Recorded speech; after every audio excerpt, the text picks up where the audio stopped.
अस्सलाम वालेकुम, this is सना शुएब। आप सबको रमज़ान की रहमतें बरकतें बहुत बहुत मुबारक हो। आज की एपिसोड रमज़ान के हवाले से है और आज मेरे साथ मौजूद है सरकार वासिफ़ अली वासिफ़ रहमतुल्लाह अलैह के फ़र्जंद जनाब काशिफ़ महमूद साहब लाहौर से। आप सबके बेहद इसरार पे, आपकी रिक्वेस्ट पर मैंने उनसे रिक्वेस्ट की, लाहौर स्टूडियो से वो मेरे साथ हैं। आज हम उनसे बात करेंगे रमज़ान के हवाले से। मैं बहुत बहुत शुक्रगुज़ार हूँ हमें वक्त देने के लिए। अस्सलाम वालेकुम। जी वालेकुम सलाम। रमज़ान की बहुत बहुत मुबारकबाद। जज़ाकल्लाह आपको भी। आपकी इजाज़त से मैं आगाज़ करना चाहूँगी सरकार वासिफ़ अली वासिफ़ रहमतुल्लाह अलैह के एक फ़रमान से। आपने रमज़ान के बारे में फ़रमाया कि अपनी ज़िंदगी रमज़ान जैसी बना लो तो मौत ईद जैसी हो जाएगी।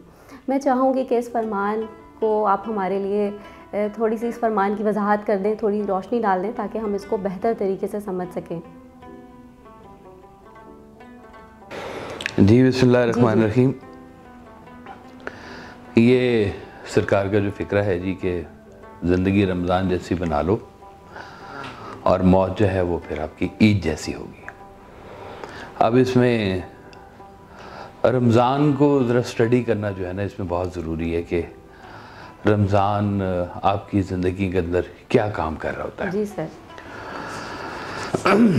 जो बेसिक बातें तमाम चलती आ रही हैं कि रमज़ान आपको पेशेंस सिखाता है, सब्र करना सिखाता है, आप के इखलाक को दुरुस्त करता है, आपके मिजाज को दुरुस्त करता है। भूख लगी हो तो खाना खाने की इजाज़त नहीं है, आप उसको रोकते हैं। आपका फोकस अल्लाह की तरफ ज़्यादा होता है क्योंकि रोज़ा जो है ये खालिसतन आपका और अल्लाह के दरमियान का एक राज है। इससे किसी शख्स का और कोई ताल्लुक़ नहीं है। यानी कि अगर लोग दुनिया के सामने नहीं खाना खाते या छुप के खाते हैं तो उनको पता है कि ये इसको सिर्फ हमें अल्लाह ही देख रहा है और ये अल्लाह का ही मामला है कि वो इंसान और बंदे कोई अगर तकलीफ़ में हो, रोज़ा ना रख सक रहा हो, तो अल्लाह ताला इससे भी बाखबर होता है कि ये बंदा कितनी तकलीफ़ में और रोज़ा रख सकता है। फिर उसको कहा कि तुम इतने लोगों को रोज़ा अफ्तार करवाओ, इसका ये करो, सदका करो, वो सारे मामला ठीक है जी। अब ये एक रूटीन में चलने की बात है, ये सिर्फ 30 डेज़ की बात नहीं है, ये 30 रोज़े नहीं है, 29 रोज़े नहीं है। ये एक आपका पाथ है, पाथ टू वॉक ऑन, जिसके ऊपर आपने चलना है। और ये उसकी छोटी सी आपको 1 महीने में ट्रेनिंग करवाई जाती है। जो अल्लाह के जो मुकर्रब लोग हैं वो 12 महीने इसी कैफियत में रहते हैं। ये नहीं कि 12 महीने खाना नहीं खा रहे होते, लेकिन 12 महीने में वो जो बातें रमज़ान शरीफ में मना है वो अपने ऊपर उसको लागू करके रखते हैं। तो यूँ समझे कि वो रमज़ान में भी सिर्फ एक दरमियान में खाना खाने का सिर्फ एक होता है कि जो दरमियान में वो नहीं खा रहे, बाकी इसके जितने भी समरात हैं वो 12 महीने ले रहे होते हैं जी। सरकार दो आलम सल्लल्लाहु अलैहि वसल्लम के जब हम उसवे हसना के ऊपर जब बात करते हैं, उनके अखलाक के ऊपर जब बात करते हैं और उसी अखलाक को फिर हम इस रमज़ान शरीफ में हम प्रैक्टिस करते हैं, कोशिश करते हैं कि हम उसके करीब या उन रस्तों के ऊपर चलने की कोशिश करें, झूठ ना बोलें, लोगों से हुस्न इखलाक से बात करें, तो ये सिर्फ एक शोबा नहीं है कि ये तमाम शोबों के ऊपर ये बात आती है कि जैसे कारोबार करने वाले हजरात हैं, वो अब रमज़ान में कारोबार कर रहे हैं या रमज़ान के अलावा वाले कारोबार कर रहे हैं, तो ये बात उसको गौर करनी चाहिए कि वो अगर मुनाफा ज़्यादा ले रहा है, हक से ज़्यादा ले रहा है, तो फिर इसका ये मतलब हुआ कि वो सरकार की तालीमात के ऊपर अमल नहीं कर रहा। अगर वो नुक्स वाली चीज़ सरकार के उस रस्ते के ऊपर अमल नहीं कर रहा, जैसे सरकार दो आलम सल्लल्लाहु अलैहि वसल्लम जब पहली दफ़ा तिजारत के लिए तशरीफ़ लेके गए थे, तो आपने सबसे पहले वहाँ पर मंडी में जो एक बड़ा खूबसूरत काम किया था कि आपने अपने जितना आपके पास तिजारत का सामान था, आपने उसकी पहले ही ग्रेडिंग करके रख दी थी कि ये A ग्रेड है, ये B है, ये C है, ये D है। और ग्रेडिंग के हिसाब से फिर आपने उस सामान को बेचा कि ये इसमें दाग है, ये उससे बेहतर है, ये सबसे अच्छा माल ये वाला है, उसको अलहदा करके रख लिया। और वो ग्रेडिंग के हिसाब से जब आपने वो तमाम को जब सेल किया तो वो प्रॉफिट आपका अच्छा भी था और आपका माल भी सबसे पहले बिक गया था। तो ये तमाम चीज़ें जजेस हैं जो मुनसिफ अल्लाह को हाजिर नाजिर जान के जो फैसला कर रहा है वो सरकार की सुन्नत के ऊपर अमल कर रहा है, और जो नहीं कर रहा वो फिर समझ जाए कि उसके लिए फिर रमज़ान को माने नहीं रखता है उसके लिए। इसी की तो इस्लाह का महीना है ये, कि इसी की तरबियत का महीना है ये। जो फ़ौज का ताल्लुक़ है, आपके बैंक का, आपकी नौकरी का ताल्लुक़ है, आपके रोज़मर्रा चलन चलाओ का मामला है, यहाँ पर आपको रमज़ान में सब्र सिखाया जाता है और आप बेसब्रे हुए जा रहे हो। आप देखते जा रहे हो कि छोटी छोटी बात पे लोग सड़कों के ऊपर झगड़ा शुरू कर देते हैं। कोई किसी की गाड़ी लग गई, कोई किसी का कुछ हो गया और उसके ऊपर सीख पा हो जाते हैं, और आपे से बाहर देख ले कि छोटी सी गलती के ऊपर वो बाहर निकल कर तो किसी गरीब आदमी को वो थप्पड़ मारना शुरू कर देता है। तो ये जब सारी बातें हो रही होती हैं तो इसका ये मतलब है कि ये रमज़ान इनका कुछ नहीं बिगाड़ा। रमज़ान के ऊपर अगर चलना है तो फिर ये रमज़ान एक महीने की बात नहीं, ये तो फिर 12 महीने की आपकी प्रैक्टिस की बात है। अगर ये, जैसे सरकार वैसा फरमाया था कि अगर तुम्हारी मस्जिद की ज़िंदगी और मस्जिद के बाहर की ज़िंदगी अगर बराबर हो गई है तो समझो तुम्हारी नमाज कायम हो गई है। अब जैसे कहा नमाज पढ़ने का हुक्म नहीं, नमाज कायम करने का हुक्म है। तो ये रमज़ान भी जो है ना, ये रमज़ान कायम करने का एक आपकी ज़ात के ऊपर ये कायम होना है कि इसने ये वो 30 दिन नहीं चलना। खुलूस नियत के साथ रमज़ान को खालिसतन अल्लाह के लिए गुजारना बहुत ज़रूरी है। वो किसी ने, एक अंग्रेज़ ने पूछा मुसलमान से कि ये जो फास्टिंग आप करते हो इसमें आप क्या करते हो? उसने कहा जी हम एक तो खाना नहीं खाते, एक मुकर्रर वक्त के दरमियान में हम झूठ नहीं बोलते, हम सब्र से काम लेते हैं, ऐसे करते हैं, अच्छी अच्छी बातें सारी बताई। तो अंग्रेज़ बड़ा खुश हुआ और उसने कहा कि आप लोगों का मज़हब तो बहुत अच्छा है, आप एक महीना ये सारे काम करते हैं और बाकी सारे महीने नहीं करते क्या ये काम? तो ये गौर करने वाली बात है कि ये एक तंज़ भी है हमारे ऊपर कि हम बीइंग मुस्लिम अगर रमज़ान शरीफ के अंदर ये सारे काम कर रहे हैं। आप ज़रा बैरून ममालिक जाकर देखें, वहाँ पर जैसे वो अपने ईस्टर और उनके जो दीगर होते हैं मामलात, क्रिसमस के मामलात होते हैं, उसके ऊपर आवाम के लिए वो सेल लगाते हैं, क्या क्या करते हैं। और इसी तरह से वो रमज़ान शरीफ में भी मुसलमानों के लिए स्टोर के ऊपर स्पेशल अनाउंसमेंट्स करते हैं कि ये आपके लिए सस्ता कर दिया गया है, ये आपके लिए ये सस्ता कर दिया गया है, खाने पीने की अशिया सस्ती कर दी गई है। और कुजा हम अपने मुल्क में देखते हैं कि रमज़ान शरीफ की आमद होती है माशाल्लाह, और चीज़ों की प्राइसेस कहाँ की कहाँ जाना शुरू हो जाती है। तो इनका रमज़ान कुछ नहीं करा, ये रमज़ान की तालीमात के ख़िलाफ़ चल रहे हैं। ईद उसकी होगी जो तमाम काम खुलूस नीयत के साथ जो कर रहा होगा, और फिर उसका रिज़ल्ट जो है वो फिर रमज़ान का रिज़ल्ट ईद है, खुशी का दिन है कि उस दिन आप सुबह उठते हैं तो वो वैसे ही रफ्तार चल रही होती है ना खाने की, तो थोड़ा सा कहते हैं कि घर से मीठा खा के आप नमाज़ पढ़ने के लिए जाएं। खुशी का दिन होता है कि आपने इतनी मेहनत की है और इस मेहनत का आपको अजर मिला ईद की शक्ल में। तो ये ज़िंदगी का अजर भी जो मिलना है ना, ये भी ईद जैसा ही है कि अगर ज़िंदगी का आपका अजर अच्छा है तो फिर वो आपकी ज़िंदगी जो है वो रमज़ान की तरह गुजरेगी, तो उसका अजर ईद जैसा होगा। जिनकी ज़िंदगी रमज़ान के ताबे या सरकार दो आलम सल्लल्लाहु अलैहि वसल्लम के रास्ते के मुताबिक नहीं गुजर रही है, उनको ईद से भी कुछ लेना देना नहीं है। जिसने रोज़ा नहीं रखा उसको ईद का क्या पता, वो तो फिर वैसे ही चल रहा है। और अगर रोज़ा रख के वो गैर रोज़े वाली तमाम हरकतें कर रहा है तो उसका रोज़ा तो किसी काम का नहीं है। ये मैंने बताया ना आपको कि अल्लाह और अल्लाह के दरमियान खालिस एक रिश्ता है जिसको इंसान जो है वो पहचाने और गौर करे कि जिस अल्लाह को रमज़ान में हम अपनी चीज़ें पेश कर रहे हैं, अपनी खिदमात, ये अल्लाह को एक महीने बाद नाउज़ुबिल्लाह कोई ऑफ डेज़ नहीं ले लेता। ये तो वही है, अल्लाह हर वक्त मौजूद है, हर वक्त देख रहा है आपको।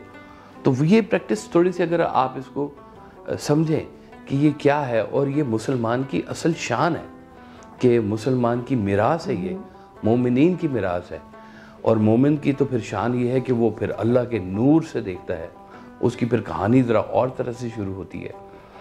तो ये हमें ज़िंदगी के अंदर ये छोटी छोटी बातें जो हैं इनका गौर करना है कि ये हमें रमज़ान जो कुछ सिखा रहा है, ये 1 महीने के बाद भी हम इसको प्रैक्टिस में लेके चलेंगे तो रमज़ान हमारा मुकम्मल होगा। और वो मुकम्मल होगा तो जो आखिर हमारा फिर रिज़ल्ट होगा वो फिर ईद जैसा होगा, खुशी का दिन होगा। जी जज़ाकल्लाह।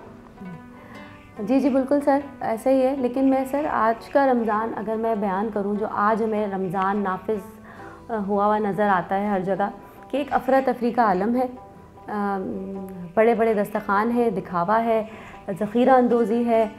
और अगर एक सादा आदमी का रमज़ान भी हम देखते हैं, एक ख़ातून खाना का रमज़ान भी देखते हैं, तो वो गलत मशागिल और बेमकसद अमाल का शिकार हो चुका है।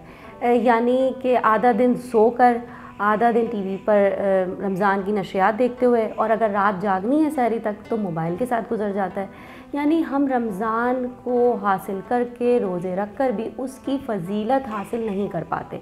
ज़रा इस बारे में हमारी रहनुमाई फरमा दीजिए, थोड़ी हमारी तस्हीह हो जाए और एक याद दहानी हो जाए। अभी आपको ये इसका पहले सवाल में ही इसका कुछ थोड़ा सा जवाब पोशीदा था कि ये दिखावे की कहानी नहीं है, ये दास्तान कुछ और है। ये दास्तान खालिसतन अल्लाह और अल्लाह आपके दरमियान में है। ये जिन लोगों ने, सरकार वैसा फरमाते थे कि अगर तो तुम इंसान को खुश करने निकले हो, इंसान नहीं खुश होगा। अगर तुम अल्लाह को खुश करने निकले हो तो फिर अल्लाह ज़रूर राज़ी होगा। जिनका मकसद हयात अपनी ज़िंदगी में अल्लाह को राज़ी करने का है, उन लोगों की कहानी कुछ और है।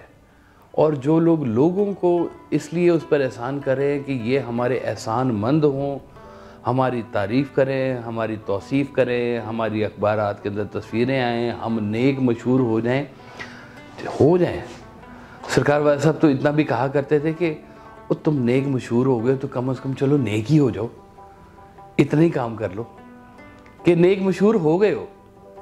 जो तुमने काम किया, चलो भाई लगा ली तुमने, अखबार में तस्वीरें लगा ली, सोशल मीडिया पे लगा ली, तो अब इतना है, एक मेहरबानी करो कि तुम सच्ची मुच्ची के नेक हो ही जाओ।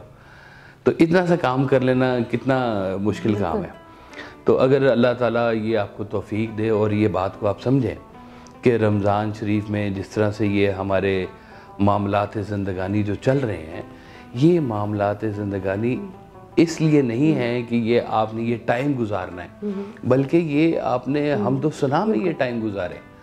ये आपकी जो हवासे खमसा है ना जी, ये ज़ुबान है, आँख है, कान है, हाथ है, पाँव है, ये सारे अल्लाह की तस्बीह और तौसीफ़ के लिए अगर मुख्तस हो जाएं तो फिर तो आपका शुमार कमाल हो गया, मोमिनीन में हो गया जी, बल्कि आला अरफा मोमिनीन के अंदर हो गया जी, कि निगाहों की हिफाजत करते हैं रमज़ान में।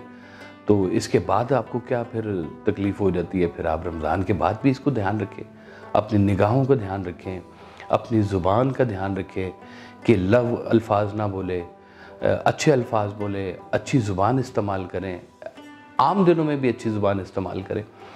तो ये कानों को सुनने के लिए जो है आपने इसको क्या सुनाना है, ये आपके ऊपर जो है ये बात बेस करती है कि आप अपनी ज़िंदगी में अपने कानों को कैसे इस्तेमाल करते हैं। ये कदम आपके जो उठ रहे हैं ये किस तरफ जा रहे हैं, नेकी की तरफ जा रहे हैं कि बुराई की तरफ जा रहे हैं? दोनों बात आपके सामने खड़े हुए हैं।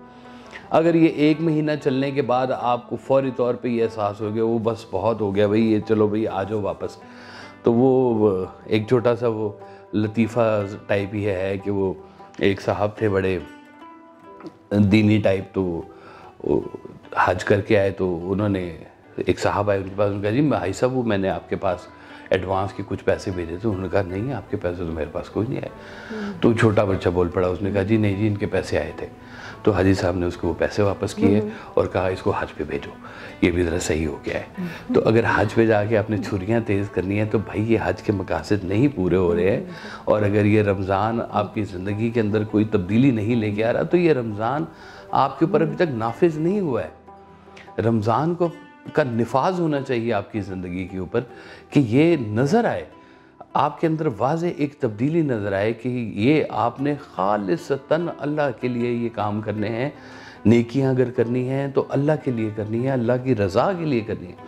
ये जो हम लफ्ज़ कहते हैं ना अक्सर कि जी अल्लाह की रज़ा के लिए जी मैं माफ़ कर दो, ये माफ़ कर दिया मैंने, ये कुछ कर दिया, और इसके बावजूद अगर आपके दिल के अंदर बात हो तो अपना ज़रूर मुहासबा करें कि ये काम फिर आपने अल्लाह की रज़ा के लिए अभी तक किया नहीं है, उस मामले को आपने अल्लाह के हवाले किया नहीं है। तो जब आप अल्लाह के हवाले अपने मामलात को कर रहे हैं तो फिर उस वक्त आपकी ज़िंदगी के ऊपर रमज़ान का निफाज होगा। रमज़ान एक इतनी खूबसूरत प्रैक्टिस है आपकी लाइफ के अंदर के आप भूख रोकते हैं तो आम दिनों में भी कम खाएं, सुन्नत है सरकार दो आलम सल्लल्लाहु अलैहि वसल्लम की, भूख रख के खाएं। और जो इसके साथ आपके दीगर मामलात है, अब निगाहों का इस्तेमाल कहते हैं कि वो रमज़ान के अंदर आप कोशिश करें कि ये फिल्में इस तरह के मामला ना देखा करें, वैसे भी ना देखा करें, क्या फ़र्क पड़ता है इससे। तो ये अगर जो चीज़ें आपको समझ में आ रही हैं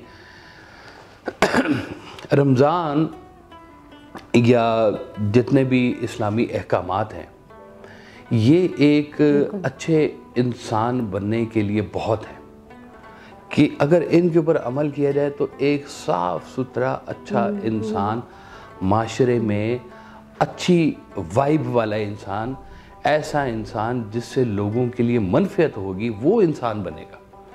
और अगर ये इंसान सांप बन के निकल रहा है और लोगों को डस रहा है तो फिर इसका ना रमज़ान से कोई ताल्लुक़ है, ना इसका इस्लाम से कोई ताल्लुक़ है, ये तो फिर कोई और ही कहानी लेके चल रहा है। ये तो अपनी ज़ात के अंदर कहीं फंसा हुआ है, अपनी जो उसके अंदर जो मैं इसको अक्सर कहता हूँ कि ये कीड़े हैं इंसान के अंदर कि हसद लेके चल रहा है, लालच लेके चल रहा है, शोहरत का भूख लेके चल रहा है, जिनसियात लेके चल रहा है, तो ये उसकी ज़िंदगी के अंदर कभी भी कोई पॉजिटिव तब्दीली नहीं लेके आएंगे, माशरे के अंदर बिगाड़ पैदा होगा। तो ये सरकार दो आलम सल्लल्लाहु अलैहि वसल्लम फरमाते थे कि जो मेरी उम्मत है मैं उससे इस बात में मुझे ख़तरा नहीं है कि ये शिरक करेगी, मुझे ख़तरा इस बात का है कि ये दौलत में गुमराह हो जाएगी। तो वो देखा देखी हम यही कुछ करते जा रहे हैं कि वो दौलत को हासिल करने के लिए हर अच्छा बुरा अमल मिला के, सच झूठ मिला के तो हम पेश करते जा रहे हैं ताकि हमारा जो मुद्दा है वो पैसा है और वो मिलना चाहिए। तो ये इससे हल नहीं होगा। तो जब तक इसकी खालिस रूह को समझ के हम इसके साथ नहीं चलेंगे तब तक हमारा और रमज़ान का ताल्लुक़ जो है ना वो आपस में राब्ता अच्छा नहीं होगा। अगर इस पे चलेंगे तो रमज़ान भी अच्छा होगा, ज़िंदगी भी अच्छी होगी। सर, जैसे कि आपने अभी बयान फरमाया कि रमज़ान अमल का महीना है, रमज़ान तरबियत का महीना है, रमज़ान कुर्बानी, इसार और सब्र का महीना है, लेकिन हमें आज रमज़ान की असल रूह नज़र नहीं आती। हमारी गुफ्तगू से लेके हमारे रवैये तक, हमारी बर्दाश्त तक, हमारी ज़िंदगी के मामलात में देखें, क्या वजह है सर कि रमज़ान का इम्पेक्ट हमारी ज़िंदगी पर नहीं पड़ रहा? जी देखें, रमज़ान में ज़्यादातर ऐसा क्यों होता है, ज़रा गौर करें इसके ऊपर कि आप और आपके इर्द गिर्द का जो माहौल है वो कुछ इस्लामी सा बना हुआ होता है। नमाज़ें हो रही हैं, तरावियाँ हो रही हैं, लोग पढ़ रहे हैं, लोग आ रहे हैं, अफ्तारियाँ हो रही हैं, सहरियाँ हो रही हैं, ये सारे मामलात हो रहे हैं और आप देखते हैं कि लोग भी इसके बीच में इन्वॉल्व हैं, दस्तरखान सजाए जा रहे हैं, लोगों को अफ्तारियाँ कराई जा रही हैं, अल्लाह की रज़ा के लिए किया जा रहा है सारा के सारा। नाम तो अल्लाह की रज़ा के लिए ही कहा जाता है, बाकी नीयत अल्लाह बेहतर जानता है कि इस शख्स की नीयत है क्या बीच में, वो अपनी फेम चाहता है या वो वाकई अल्लाह की खुशनुदी हासिल करना चाहता है। ये ऐसे ही होता है। जो माहौल आपको इस महीने में मुयस्सर है, रमज़ान शरीफ के बाद भी इस माहौल को अपनी ज़िंदगी के अंदर ढूंढना शुरू कर दें, इस तरह के माहौल के अंदर बैठना शुरू कर दें, इस तरह के लोगों से अपना ताल्लुकात बनाना शुरू कर दें। देखिए वो कहते हैं ना, man is known by the company he keeps, ये ऐसे नहीं कहा गया हुआ, ये बड़ी ज़रूरी बात है कि आप अपनी ज़िंदगी में नेक लोगों की संगत भी इख्तियार करें आम दिनों के अंदर भी, ताकि देखिए एक अगर आपका कोई दोस्त हो नमाजी हो और आप नमाजी नहीं हैं तो वो कोशिश करेगा कि जी आपको जो है ना वो उठा लेगा नमाज के लिए कि चलो, वो मुझे याद है हम लोग कहाँ किसी दूसरे मुल्क में थे, तो वो हमारे साथ जो साहब थे ना, वो सुबह फजर की जैसी अजान होती थी ना, वो आके ऊंची सी हमारे कमरे में आके ना वो कहते थे कि जी नींद से बेहतर नमाज, नींद से बेहतर है नमाज, ऊंचा ऊंचा बोलते थे। हम सारे वैसे ही उठ के ना उनको कहते चलो जी वज़ू करो, नमाज़ पढ़ो। ये बड़ी अच्छी बात उन्होंने कही, तो वो एक प्रैक्टिस ही बननी शुरू हो गई है सारों की, तो नमाज भी शुरू हो गई अल्हम्दुलिल्लाह। तो ये ऐसी संगत, ऐसे लोग अपनी ज़िंदगी के अंदर रखें कि जिनके बारे में आपको वो कहते हैं कि आपको कहीं हल्का सा शायबा भी हो जाए ना कि ये शख्स नेक है, तो उसके करीब हो जाए। बिल्कुल बिल्कुल। इसलिए कि आपकी डोमेन नेकी की हो जाएगी। जब नेकी, देखिए सरकार वैसा फरमाते थे कि ये दुनिया जो है ना, नेक आदमी को नेकी देती है और बद आदमी को बदी देती है। आप नेकी को ढूंढना शुरू करेंगे तो आपका सफ़र नेकी वाला होता जाएगा। सरकार वैसा फरमाते थे कि ये दुनिया जो है एक गुंबद की तरह है, जैसी आवाज़ दोगे गुंबद में वैसी आवाज़ घूम के तुम्हारे पास वापस आएगी। नेकी की आवाज़ दोगे कि नेकी की आवाज़ घूम के तुम्हारे पास आएगी। बदी की आवाज़ दोगे, बदी की आवाज़ घूम के। वो मुझे याद आ गया, अशफाक साहब भी फरमाया करते थे, वो उन्होंने एक डेफिनेशन दी थी धोखे की, कि ये धोखा जो ना बड़ा चालाक है, ये जो भी धोखा देता है ना, ये घूम घाम के अपने मालिक के पास वापस आता है। तो यानी कि धोखा उस तक भी पहुंचेगा वापस जिसने धोखा दिया है। ये हो नहीं सकता कि हमने आज तक कोई ऐसी स्टोरी नहीं सुनी, ऐसा कोई वाक़या नहीं देखा कि जिसने ज़िंदगी में बुराई की हो और उसका अंजाम अच्छा निकला हो। अच्छे अंजाम का जिसको फ़िक्र है, उसके लिए रमज़ान भी है, उसके लिए नेक सोहबत भी मौजूद है, उसके लिए नेक संगत भी मौजूद है, नेक रास्ते भी मौजूद है। आप निकले तो नेक जगहों को विज़िट करें, तो नेकी नेकी है, हर जगह पे जाए, गौर करें। मसाजिद भी भरी हुई हैं, आस्थाने भी भरे हुए हैं, रौनकें लगी हुई हैं, तलावत हो रही है, कलाम हो रहा है, नात शरीफ हो रही है, एक मज़ेदार माहौल बना हुआ है सारे का सारा। और उसके बरक्स दूसरी दुनिया में जाके देखे तो वो भी बराबर। तो ये आपने ज़िंदगी में ये फ़ैसला करना है कि उसका अंजाम वो है और उसका अंजाम वो है। वो जैसे कहते थे ना, सरकार अक्सर इस आयत को बहुत कोट किया करते थे वैसा कि ला यस्तवी असहाबुन नार व असहाबुल जन्ना, कि ये कैसे मुमकिन है कि असहाबुल जन्ना और असहाबुल नार बराबर हो जाए, जिनका फोकस ये है कि हमने आने वाली ज़िंदगी के ऊपर असहाबुल नार की तरफ नहीं जाना, हमने असहाबुल जन्ना की तरफ जाना है, तो वो उनके रास्ते के ऊपर चलते हैं, एहदिनस सिरातुल मुस्तकीम के रास्ते पे चलते हैं, अनअमता अलैहिम वाले लोगों के रास्ते के ऊपर चलते हैं। तो वो कोशिश करें कि जहाँ कहीं सुने कि नेक आदमी है, नेक संगत है, ज़रूर जाएं। नेकी को ढूंढने वाले को नेकी मिल जाएगी, सच ढूंढने वाले को सच मिल जाएगा। ये दुनिया से खाली नहीं है, सिर्फ अपना रुजू ठीक करने की बात है कि आप ज़िंदगी में नेकी ढूंढें, नेक रास्ते के ऊपर चलें, आपको अल्लाह खैर करेगा तो नेकी ज़रूर मिल जाएगी, अल्लाह का रास्ता भी मिल जाएगा। जी, आखिरी सवाल मैं ख़ास आपसे करना चाहूँगी, क्योंकि आप इसका बाखूबी जवाब दे सकते हैं, क्योंकि आपने परवरिश पाई है सरकार रहमतुल्लाह अलैह के साए में। तो आप बयान फरमाइए कि एक वली अल्लाह का रमज़ान कैसा होता है। जी, यही मैं आपको बता रहा हूँ कि एक वलीउल्लाह का, एक अल्लाह के बंदे का रमज़ान वैसा ही होता है जैसे उसके बाकी के 11 महीने होते हैं। बड़ी खूबसूरत बात आपने अता फरमाई है कि एक वली का जो रमज़ान है वो कोई फ़र्क नहीं होता, उसको तो पूरा साल ऐसे ही होता है जैसे रमज़ान का महीना, कोई इसमें फ़र्क नहीं होता। वो हमने देखा कि रमज़ान में कोई ज़्यादा नहीं इबादत, यही मैं आपको समझा रहा हूँ कि सीजनल नहीं है कुछ भी, कि नेकी का सीज़न आ गया तो सीज़न कर लें। ये तो हम हाल इसमें रहने का नाम है कि आप हम हाल उस कैफियत के अंदर रहते हैं। तो सरकार वाले साहब के लिए कोई ख़ास फ़र्क नहीं होता था कि ये रमज़ान आ गया तो चलो ज़्यादा है तमाम, तो वो 12 महीने इसी काम के ऊपर है। जो लोग अपने आराम को छोड़ के लोगों की तकलीफ़ दूर करने के लिए निकल रहे हैं, इसलिए कि अल्लाह उनसे राज़ी हो, उनके 12 महीने एक जैसे चल रहे हैं। जो लोग इस काम के लिए चल रहे हैं कि हमारे पास अल्लाह ने हमें तौफीक दी है कि हम इससे लोगों की मदद कर सकें, तो वो 12 महीने इसके ऊपर काम कर रहे हैं। वो रमज़ान शरीफ के साथ तो उनकी वो ये नहीं होता कि कुछ ज़्यादा हो जाती चीज़ें, उनकी 12 महीने ही ज़्यादा है। उनकी सारी चीज़ें, बस ये एक फ़र्क होता है कि आप रमज़ान शरीफ में ये सुबह से लेकर रात तक आप खाना नहीं खाते हैं अल्लाह की रज़ा के लिए, लेकिन वो लोग जो अल्लाह की रज़ा पे 12 महीने चलते हैं, उनका रमज़ान भी वैसे ही होता है जैसे उनका शाबान होता है, जैसे उनका रजब होता है। ये सारे मामलात वैसे ही उनके चल रहे हैं, उनकी रूटीन वैसे चल रही है। भाई साहब भी जो उनके मामलात होते थे, गुफ्तगू की महफ़िल चल रही है तो वो भी 12 महीने चल रही है। कोई मदद के लिए आया है, कोई सवाल लेके आया है, कोई किसी की नौकरी का मसला है, किसी की शादी का मसला है, किसी का रूहानी मसला है कोई, तो वो सबके दरवाजे 24 घंटे खुले होते थे। टेलीफोन आपका 24 घंटे खुला होता था। मैं तो देखता था कि रात गए तक भी लोग जो हैं, अब बाहर की दुनिया में दिन होता है, यहाँ पे रात शुरू हो जाती है, तो बाहर की दुनिया के लोग वो रात को फ़ोन कर लिया करते थे। तो मैं देखता था बहुत मुख्तसर सा टाइम जो थे सरकार वाले साहब जो है ना आराम फरमाया करते थे, बाकी तमाम काम खल्क़ खुदा की खिदमत के लिए अपने आप को उन्होंने मामूर किया हुआ था, और वो यही सिलसिला 12 महीने उनका चल रहा था। तो रमज़ान भी उनका ऐसे ही चल रहा होता है। ये आप फरमाते थे कि जैसे मुहर्रम शरीफ के हवाले से कहते थे कि हम सीज़नल गम के आदी नहीं हैं, हम जो है हम हाल गम में रहने वाले लोग हैं। तो ये रमज़ान जिसकी ज़िंदगी में नाफिज होता है उसके लिए फिर सारा साल ही रमज़ान है, सारा साल ही मुहर्रम है। वो हर चीज़ उसके अंदर ही मौजूद है, विचे ही बेड़े है, सारा कुछ है, अंदर ही घुसा हुआ है।